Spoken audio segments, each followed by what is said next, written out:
Ben sizi çağırayım. Öyle mi? Okey. Buyurun o zaman. Buyurun, buyurun. Tamam.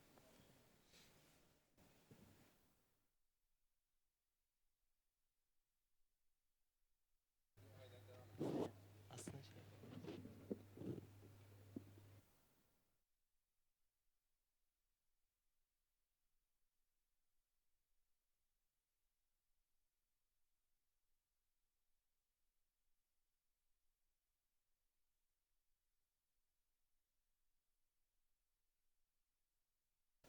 Ben yükleri attım. Telefonla. Buraya mı? Oraya koydum. İyi, süper.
Ses burada şu an.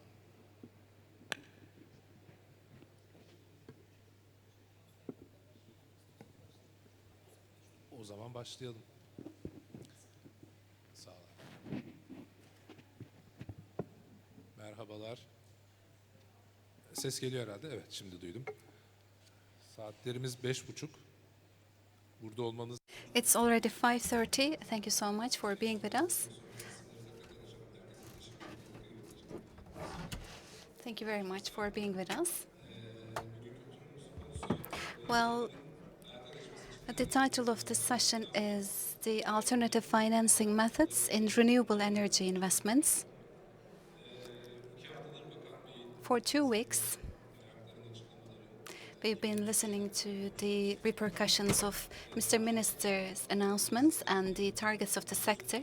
In the previous development plan, as you all know, 2035 targets in wind plus solar, it was around 83 levels, but 2 weeks ago, new targets were announced and it was about 120. So there's an increase, as you see, in the upcoming 10 years. Each and every year, we need to make 8 or 9 gigawatts of investment. It's a big challenge, yes. For it to be actualized, we need to deem our tasks. And if you ask the investors about 3 main challenges or problems to reach these targets, most probably they would talk about capacity allocation and permit procedures and financing.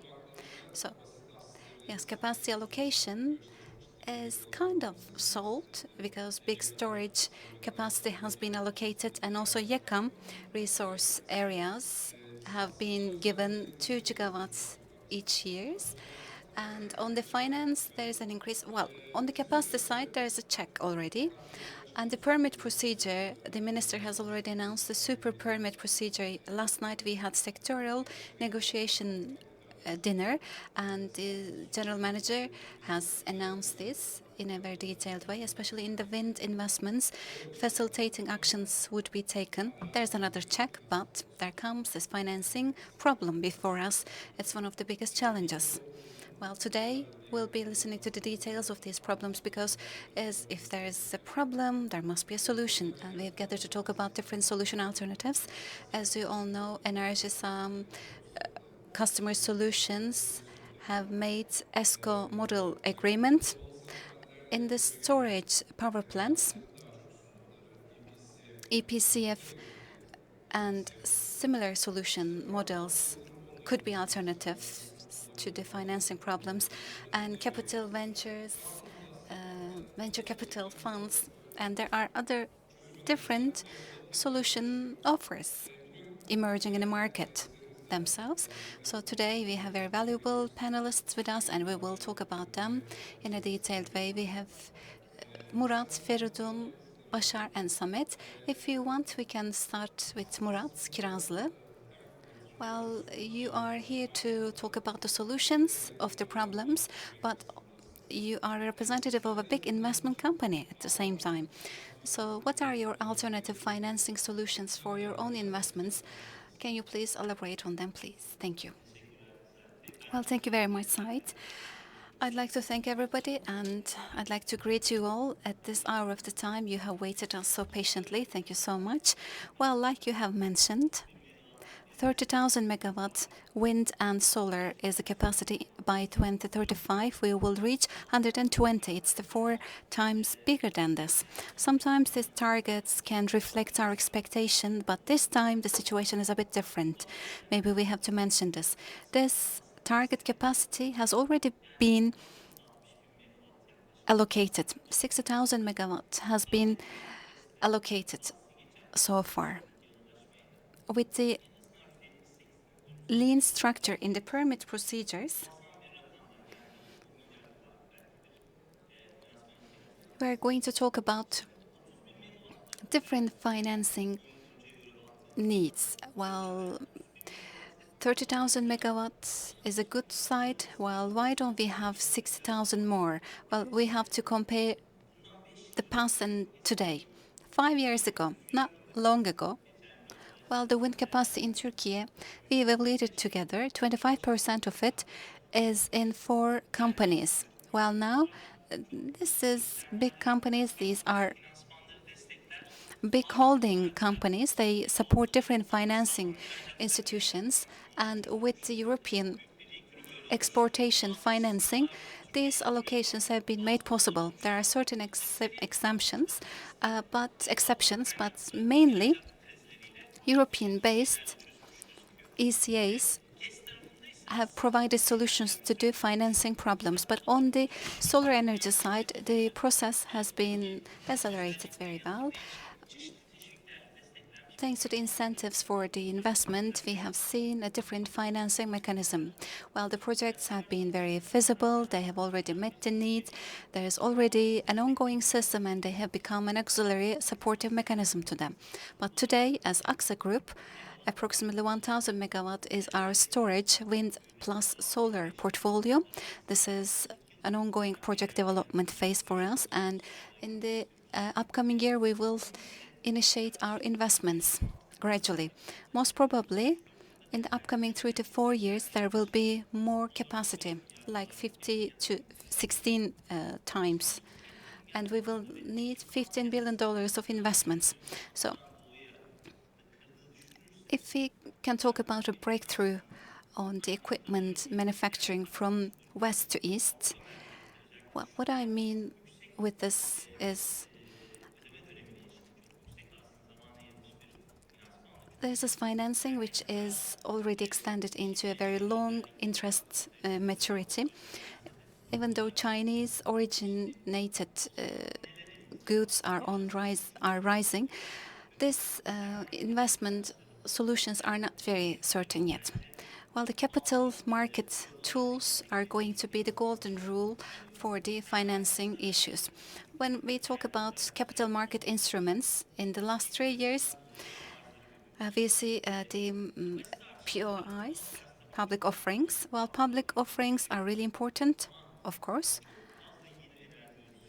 But we see a lot of new players. Even in this room, we see new actors, and in new other events, we've seen a lot of different players who were not investors in energy sector beforehand, but they have started to become a player in big capacity allocations. There is this PO and no revenue projection. I don't think that there's going to be a lot of alternatives, but especially in Turkey's energy players in the bond markets and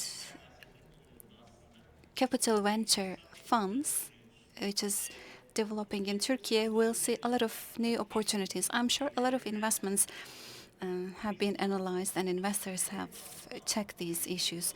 TL-based but FX supported model is something unique in Turkey. Of course, there are different methodologies provided, but in terms of pricing, it's at a very good point. In terms of revenue, income generation, it's at a very good point. Even though we criticize our investors, there is this YEKTAM process which has seen good 15 years. There were a lot of crises, gas crisis or different kind of crisis. Still, YEKTAM has not been harmed. So the revenue pillar is functioning very well. Investors should be much more focusing on capital markets instruments. This is something that we expect very soon. And there are some examples. And investors are with us. And in addition to this, on the public offering side, maybe we have to add some other things to this. Revenue model is something fixed, and on the renewable energy, the ones that are already PO'd are very low in number. This number in the upcoming 2 to 3 years will be 20 or 30. Because in the upcoming 3 or 4 years, we expect 15,000 megawatt capacity, since there are new players in the sector, and with the additional capacity, with this, I'm sure energy players are going to empowering their positions already, because initial public offering will be ongoing, because there is huge need for financing. The capacity that I mentioned, 15,000 megawatt, and the storage, which is going to be available in 4 years of time, and unlicensed power plants will be commissioned as well, because these call invitations, I'm sure the audience knows this very well, is like the representatives of great projects, and I don't think that they are not going to be made visible. Well, I have to say this at this very point. Unlicensed projects in Turkey, there are some uncertainties. Even though these uncertainties, they are much more affordable compared to the licensed ones. Because as a result of this 10 years time for the unlicensed ones, there are some uncertainties, and those uncertainties are still valid. EPCF or ESCO models could be utilized for finance-related problems. AXA Solar, which is a company in our group, can support our partners and customers in their activities. But I have to mention 2 things. In Turkey, unlicensed regulation, Feridun is with us. I'm sure he's going to touch upon the legal part of this process. Unlicensed regulation, legal ownership is based on the subscription model of the customers. EPCF or ESCO models and different financing models in this respect have been open to debate and discussions, because there are different opinions among financial institutions, because these models can lead some uncertainties. Leasing has become not very much valid in these problems because of this ownership issue, but investment capital is around 10 to 12 billion of dollars. And in this audience, I'm sure that we have many representatives for this model. Our expectation is that in the upcoming period, there's going to be more demand on ESCO and EPCFs, and there will be some arrangements and amendments on the regulation side. Because when it comes to the transfer of these facilities on the commissioning procedure and the operation side, there are still vague situations, and they should be made clear. It's not only about that, but the performance should also be made more clear. Energy is something that they want to make investments, and I think it has to be provided more guarantee.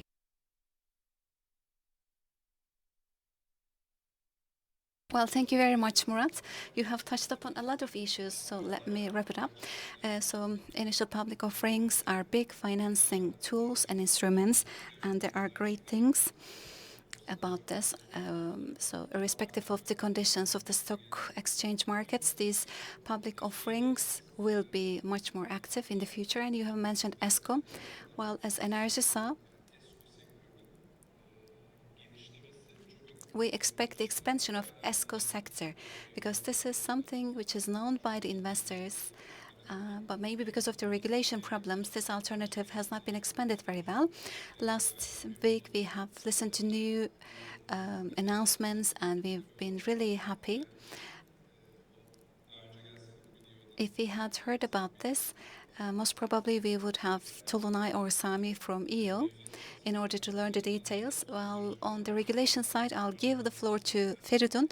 Feridun, I'll give the floor to you at the very end. Maybe we can touch upon this part.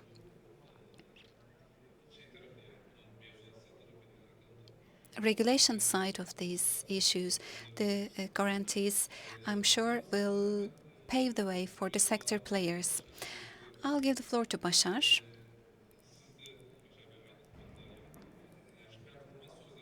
Energy performance contract-based ESCOM agreements are the area that you give offers. But there are a lot of Chinese companies, and they started to make offers for storage portfolio. Well, what is your general opinion about this on the EPCF side, and what are your experience on the ESCO side? Thank you so much. Well, actually, in order to understand the situation, you have asked about the F part of EPC. In order to understand this F, we need to go back to the past. Between 2004 and 2018, energy projects were financed in Turkey based on companies in a mass manner. Project financing was learned back then. And the main characteristic of this period was like this for us. Let's say there was an energy company, and since I used to work in financing institutions, a lot of energy companies were applying at us. They wanted to make investment in energy companies. Among all loans, energy loans share was around 10%. In 2009, we carried out a study. Back then, we worked with Shura and Kadir Has. 50% of these loans were mid or long-term credits, while internal and external sources were available. 45 plus $12 billion. Well, they were really high project financing figures for that time. We had domestic sources, international sources, and all the sources, all the capitals could be allocated by energy companies. They had the equity. So at this very point that we have come. Till 2018, there was a different period, but along with 2019, with different dynamics like microeconomy or some amendments in regulations, self-consumption, the profile of the investors did change. So in the financial institutions, energy-specific nature was changed, and that changing nature showed us that a lot of companies whose main function was not about energy started to make applications at finance institutions with 1,500, 2,000 megawatts, and they became investors. And it led some changes in our habits. First and foremost, there came the unlicensed part of it. In the past, like Murat has mentioned, leasing kind of alternative financing methods started to be really popular. Well, today's main situation was relying on that time's infrastructure, and new investors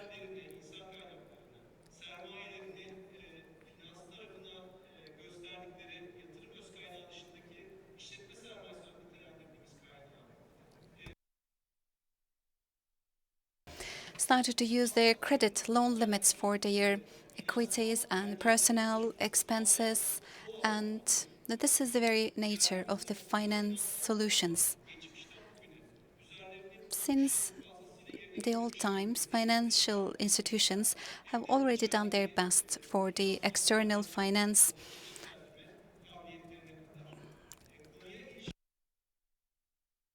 allocations, including labor force support. But after 2019, a different period started to occur.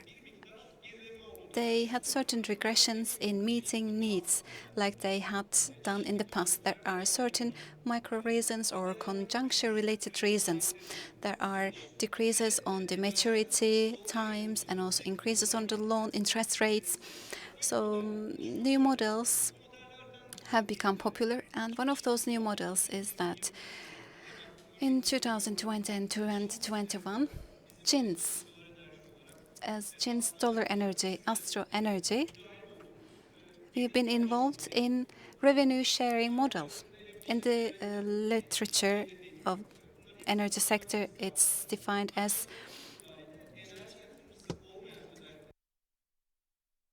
turnkey projects. Build, operate, and transfer systems. In this way, they were able to utilize their labor force in their own main function area. Well, there are some successful examples of them.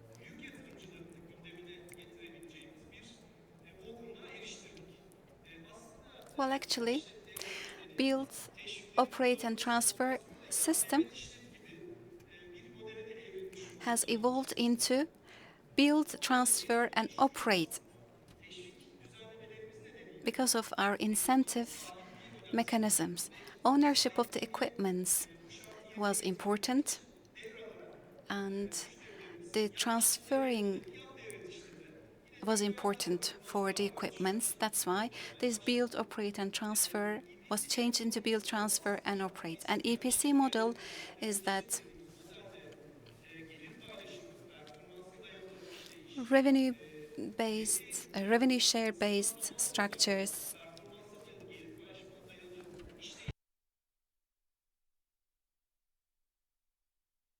Well, it's like do sales business. So rather than EPC model, build, operate, and transfer, or build, transfer, operate model is something that we prefer. And the service is something which is beyond than finance and installation service, but it is like a revenue sharing model involving some financial advantages. İşleyişi budur. Fakat That's the emergence of the model. But as you know, in the market, there is a great demand on forward sales. So that is why there was a need of partnership with financial markets. They needed intertwined new models, and that's has already emerged, and the early examples are now in practice. Alternative finance is a thing both in Turkey and around the globe. Under the same dome, there are these tier one quality, sustainability, financial quality, financial sustainability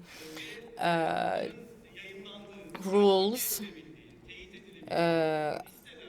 They can be certified, they can be reported. There are also installation, equipment sale, guarantee, maintenance, long-term contracts can be financed thanks to tier one. So conventional finance is there, but there are also, like I said, alternative models to make things certifiable. For example, there is this Bloomberg tier one list.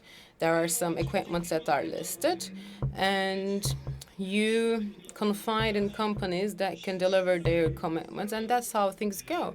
Let me share an example. In Şanlıurfa city, there is this project that we realized. Maybe it's the very first stored solar project, micro storage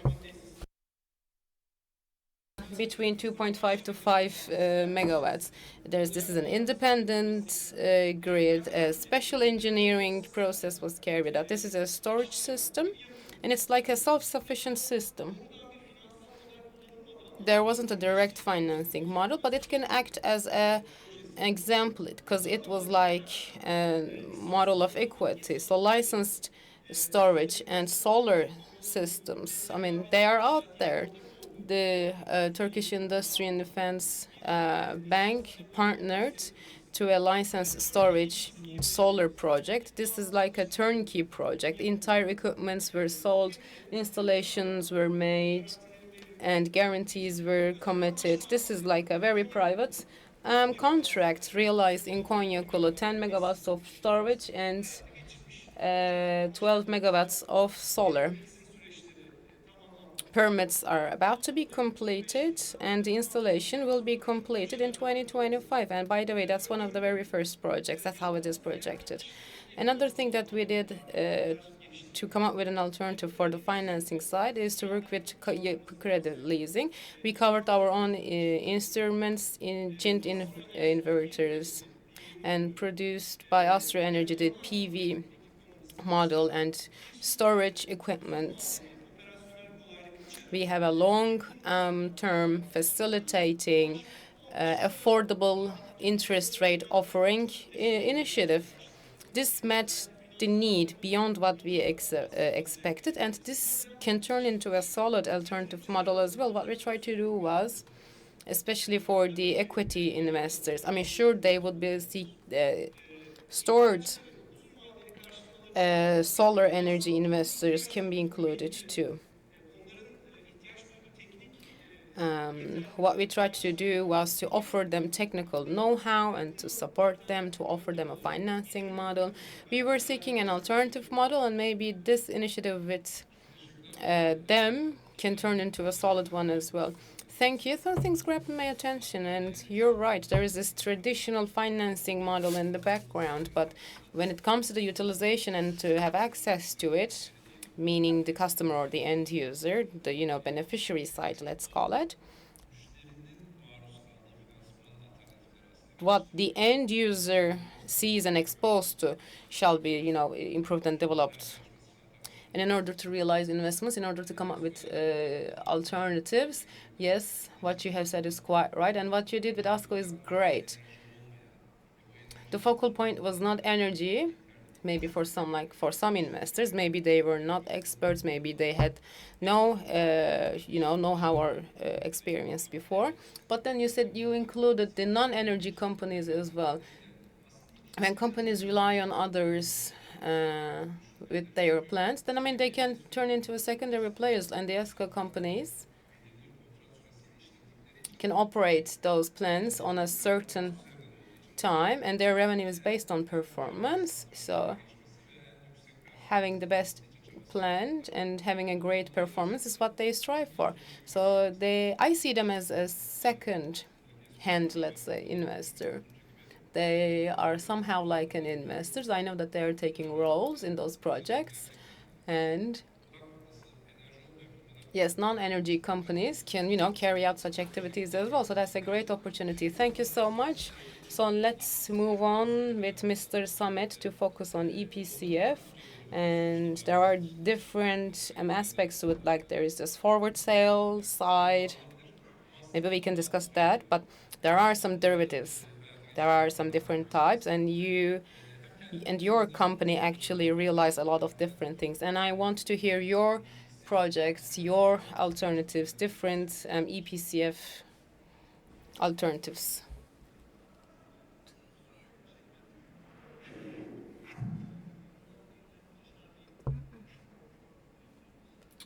Can you follow me?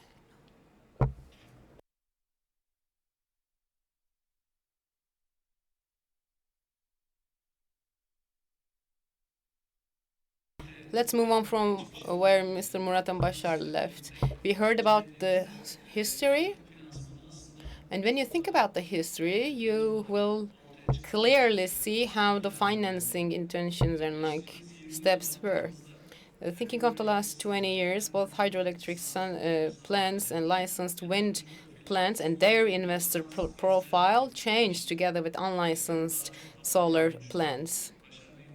So they're now sitting on a wider foundation, and now non-energy investors are also in the market. And in Turkey, the investor profile also changed, and the energy investments became a trend. But I think it coincides with unlicensed projects being disseminated and being, accessible to small investors too. And let me state that I support this initiative. And in the last 5 years, 5.1H model was introduced, meaning domestic production regulation was offered to the real owners who, deserved it. So energy investor can be a textile company and a hospital or a school. Lately, we had some capacity issues, and capacity was offered to storage projects, and the fact that carbon tax can turn into a huge challenge in the coming years make us think about the industrialists, and they have to focus on, investments in their own fields. So there are so many factors to calculate into. And just like Mr. Samet said, we need super permits, we need facilitating conditions. Only then we can talk about, solid alternative financing models. And as a company, because of the same capacity issues, permit issues, we failed to meet the needs of the industrialists, especially those who could not have the capacity. There were these permitted but lacking finance realities, and we came up with a solution that could, fill all the gaps and offer a bridge. So as a company, we bought unlicensed projects, meaning we act as a financing agent. We completed the missing parts, we bought the projects, and somehow found ways to allocate to those who need it. The country is going through an incredible, suffering from an incredible inflation. And when it comes to guarantees and financing, and not a lot of things look profitable, and sometimes we are quite challenged because, as we all know, that the project might cover its own expenses. The project might have low expenses and everything, but because of the domestic issues, because of the fact that international funds cannot be that active in our country, projects are not in the focal point anymore. It's company-based, meaning wagon-based loan chasing period has begun. So what do? Companies who need financing, and we look for companies who need financing. We act as investors, we start partnerships, we start collaborations. For example, in the coming years, the electricity that we will sell is tried to be hedged. We try to hedge the electricity that we might sell on the coming years because we don't know what the future might bring. Because it's so unpredictable. We make calculations based on the kilowatt per hour price, and we try to hedge the price for the coming years, and we make 5, 7, 10-year contracts to fix the price, to guarantee the price. Because, the tariff prices are set already, we set it with kilowatt per hour price, and then we hedge it, and we try to protect ourselves, to guarantee. So this is how we build those plans, and the companies that we partner with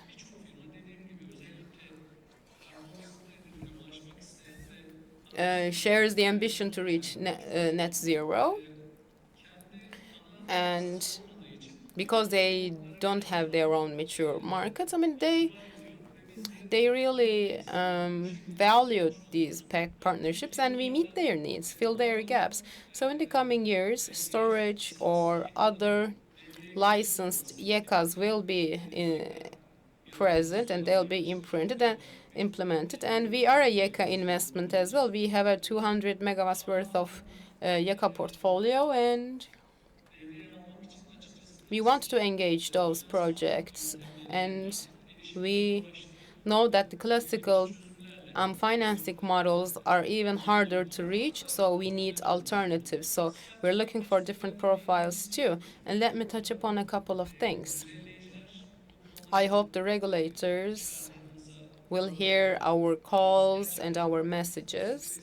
Just like this super permit practice, I hope they'll come up with good and facilitating, easing steps.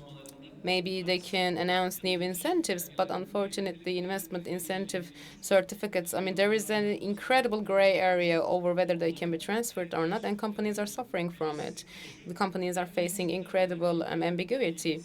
Leasing and MPCF thing require some transparency, simplicity, and if we can do so, maybe the companies can find a wider maneuver area. And by the way, the investment in incentive certificates should get clearer and transparent. And the second thing is, plans, just like Mr. Murat said, are based and planned on contracts. And when it comes to financing, and the companies who will offer the financing need reliability as the very first thing. But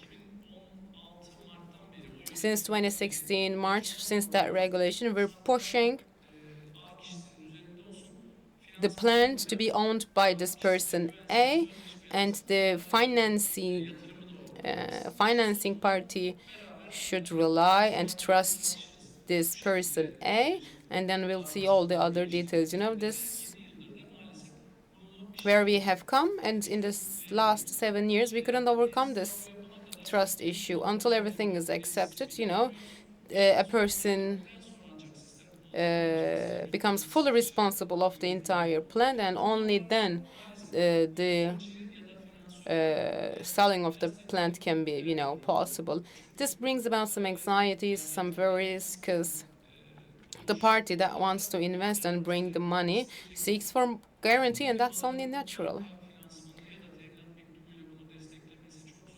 And it is quite a challenge to bring that trust only based on a guarantee or, like, you know, having access to finance. So YECA or other related regulations should be improved. And by the way, Alparslan Bayrak, the distinguished minister, I sincerely grateful for their efforts and for the last announcements. And just like it is stated before, we're talking about incredible figures annually. So that's why we need a facilitating and faster reaching for access for financing.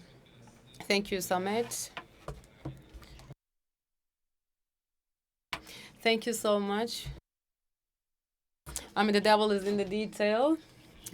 When you start a project, even the transfer of it can bring about its own challenges, but it all ends up in regulation and how to bring them into reality. And we think of the law side of things.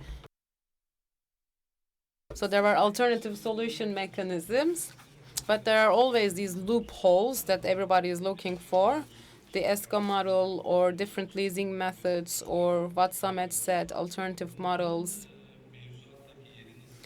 How are they positioned in the legislation? How can we simplify it, make it easy to understand? Can I have your insights on this? Thank you. Thank you, Sajid.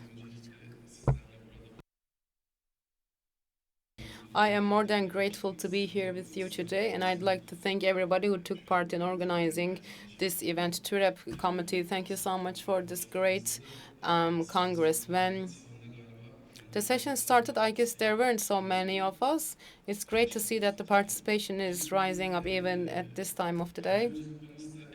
Speakers before me touched upon great points. They talked about legislation. By the way, there's nothing with the legislation, and that is the issue, actually. But when it comes to energy projects and their financing, Let me tell you what we get of it.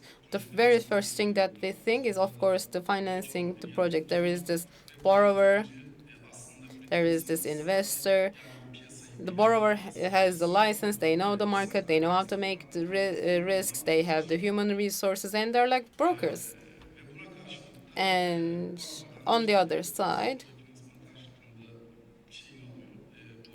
there is this person, borrowing to have project financing, and for the bank, mortgages and then bails and guarantees,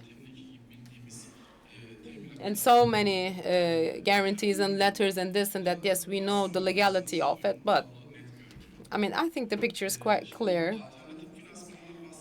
When we talk about alternative financing, I mean, this is like the alternative of the classical, the conventional financing, right? That's an alternative to the traditional one, and that's the.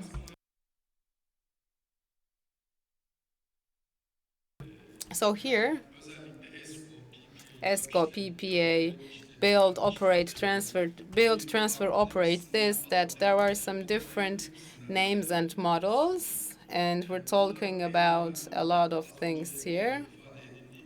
And as stated,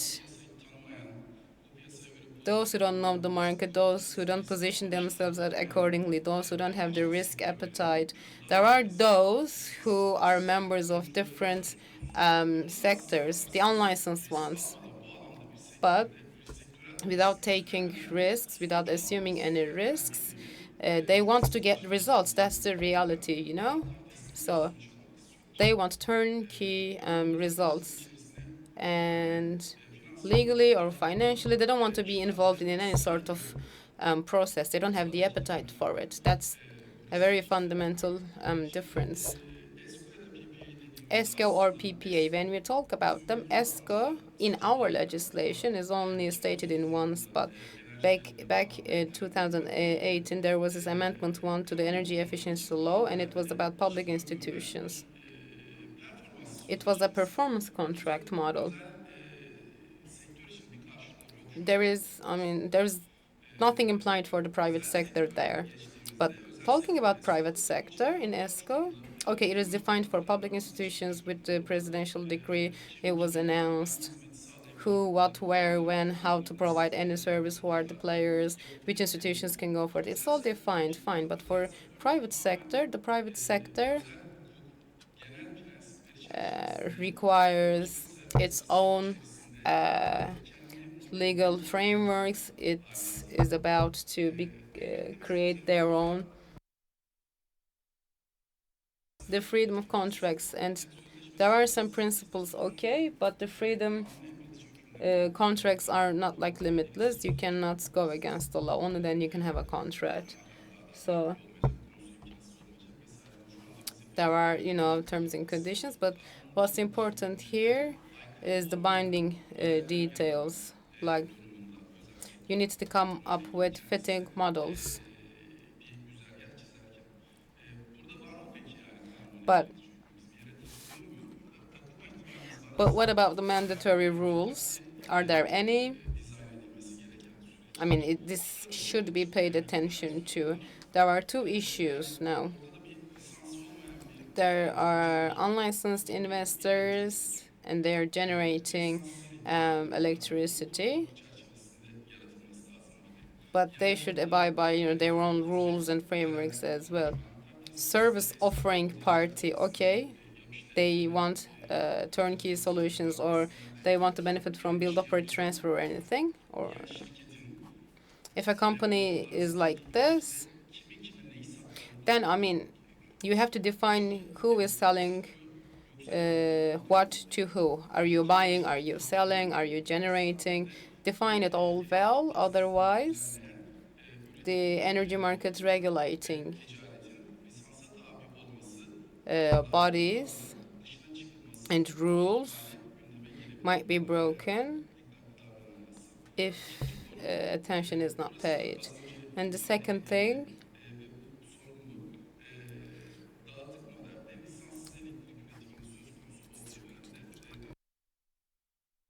there was this distributed model that was discussed heavily. I mean, it was all about contracts and calls, and this is one of the main challenges that we have to overcome, because otherwise, while building up letter of guarantees, or while benefiting from incentives,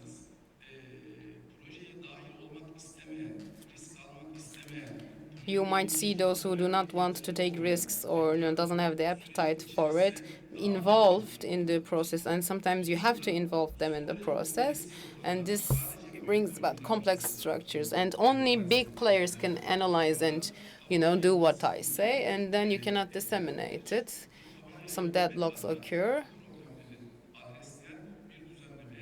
So that is why we need a regulation to overcome these challenges for the private sector, if we're talking about EPSF or ESCO or a distributed model. So we need a legal framework to define everything.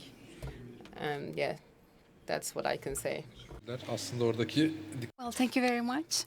The things that to be considered is that the projects are not going to be terminated in the long run. This is very important. You have underlined this fact, and thank you very much, all my panelists, for paying attention to time. I did not need warning. Well, we don't have so much time, so the second round will be really short. So we can talk about these issues. I'd like to ask a question to you, Murat. In ESCO model, if a customer demands this, there should be certain advantages for the customers, right? In terms of the finance, in a classic finance, there is a capital expectation of a bank. And ESCO, there are no expectations like this. These are the advantages. But do you have additional demands for customers to prefer this? Are there any different implementations? Can you give us some examples? Thank you. Well, actually, customer demands are very important.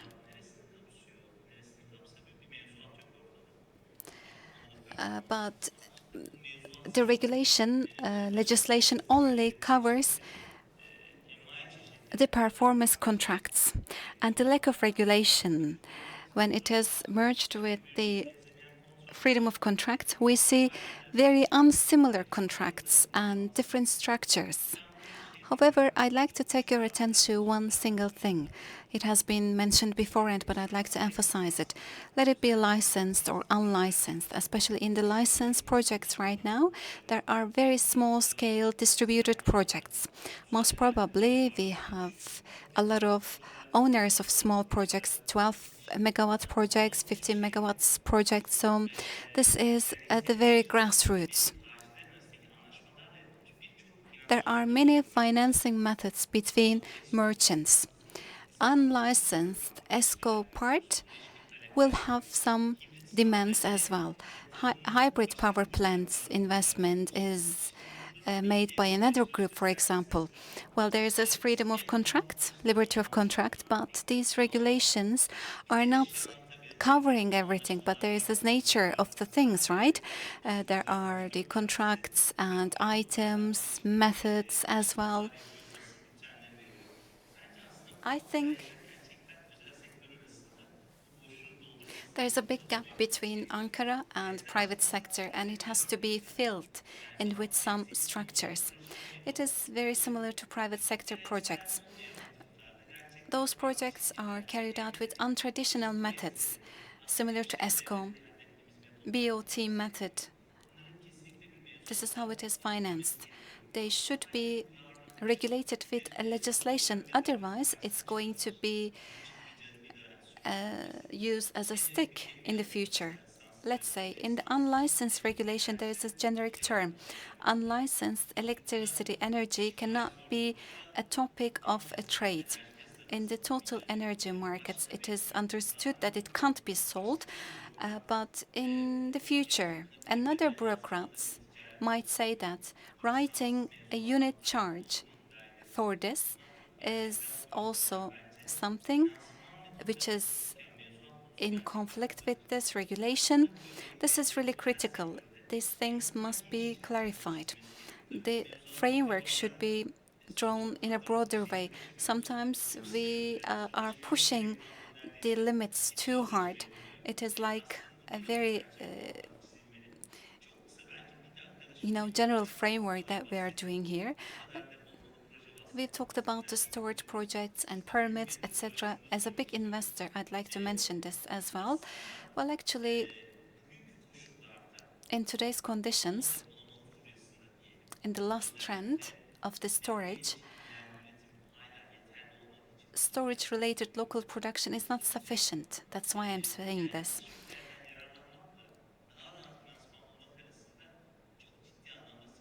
Investors are in between these two options to find more beneficial finance or else to get incentives in the local area, because we are talking about equipment dense business.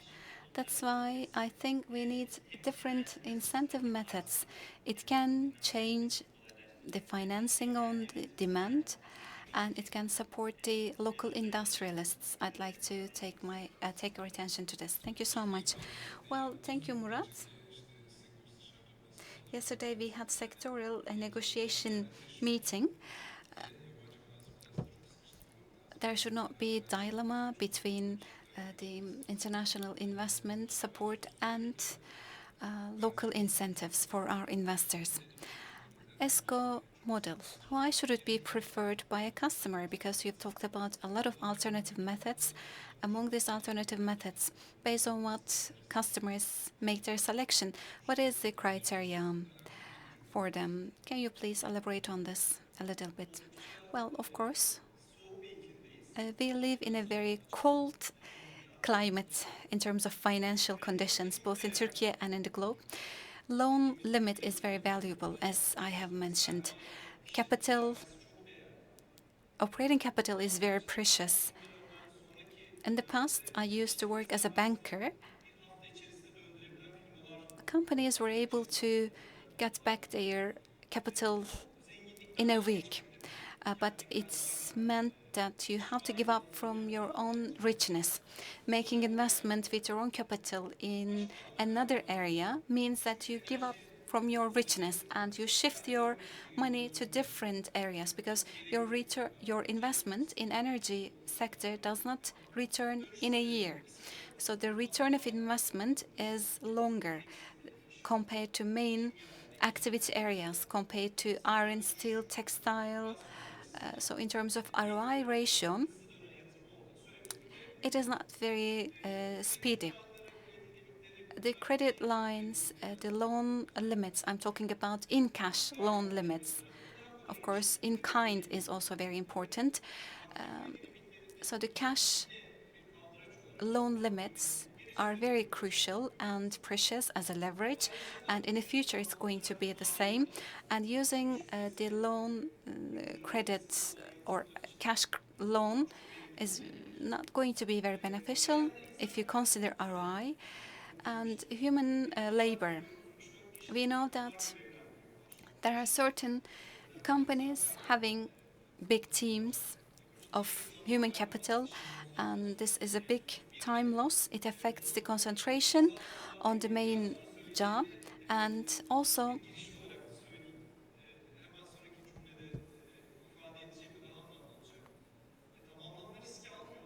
they do not take risk of completion. This is something which is evaluated when the file is given to the financial institution. It is related to equipment and the company and the financial regulation. Well, there is a relieving development. I'd like to mention this. Irrespective of the developments in the legislation,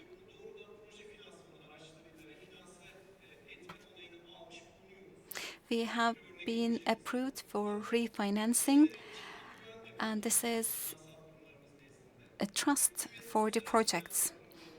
And if this trust is also reflected on international institutions, let it be PPA or ESCO or in BOT, I believe that it is going to be better, and this is for the investors. Well, thank you very much, Bashar. You mentioned the word of trust, and I'll give the floor to Samit to get his latest words. In the investments that you have mentioned, EPCA, financing, all the risks, all the responsibilities are taken by you. What are the guarantees that you have taken from the customers? What can you say? Well, as it has been mentioned beforehand, credibility is very important.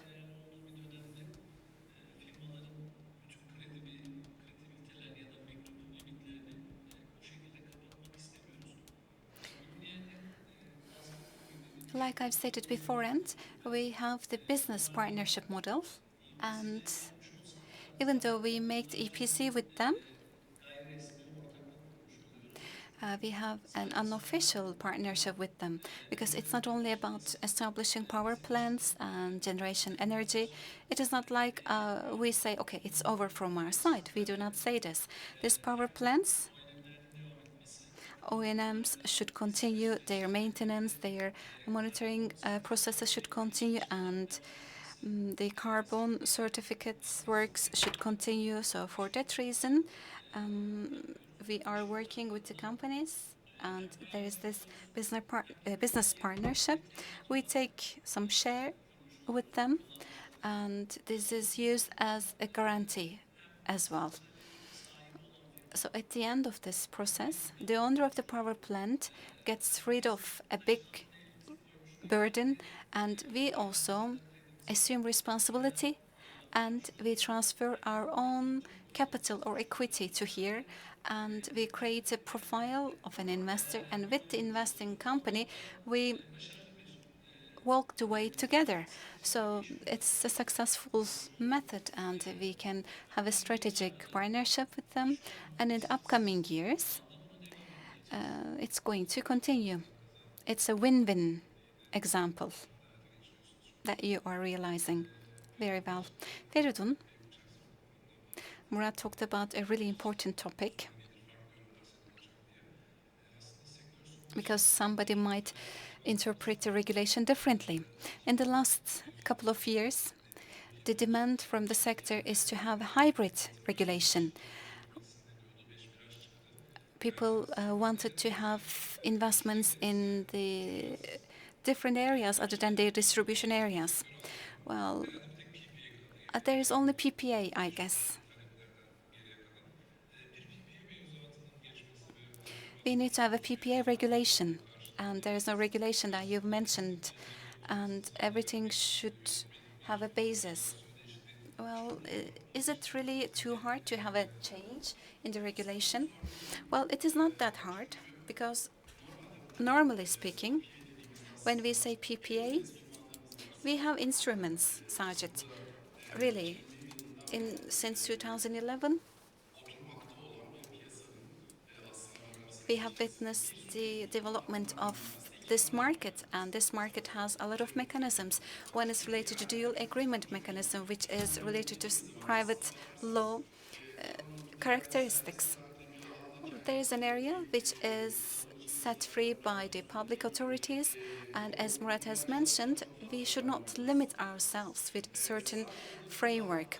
We need certain liberties, certain relieving spaces. Well, for example, the performances of the sites, whether they involve electricity sales, whether they are subjected to license or not. If we prove this, there's not going to be an issue which can be interpreted differently. Another issue is that the issues could be not related to calls or invitations. Well, if you can eliminate this, then you could be more creative in the area that you work. Parties can create their own models, and this is something that we expect from the authorities. So when it comes to the parties of these contracts on the market, what can we say? Well, these contracts are really complicated ones. In order to cope with these problems, parties can understand each other commercially, they agree upon certain things, and as long as they transfer these on the documents, it's okay for them. But after a couple of years, they might see the situation as something different than this. Well, things might have not been transferred onto documents or paper very well. So the process should be made leaner or simpler, and there should not be an area for further creativity. Well, models to cope with other problems or another model to get use of incentives. Well, if we eliminate all these steps, this is, of course, our proposal. If you write this on your contracts, if you do it in a due diligent way, it could be good for you.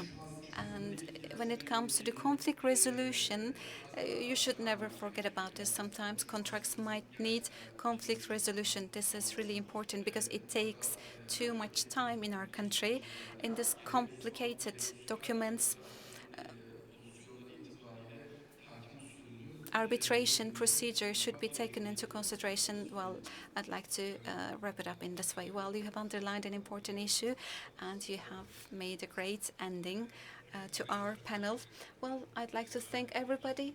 You have given us great insight. I'm sure that our audience is really pleased with what they have listened to, and I'm sure that many question marks have been eliminated. Thank you so much for bearing with us till this time. Thank you once again. Thank you.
Can't take my eyes off of you. You'd be like heaven to touch. I wanna hold you so much. At long last, love has arrived.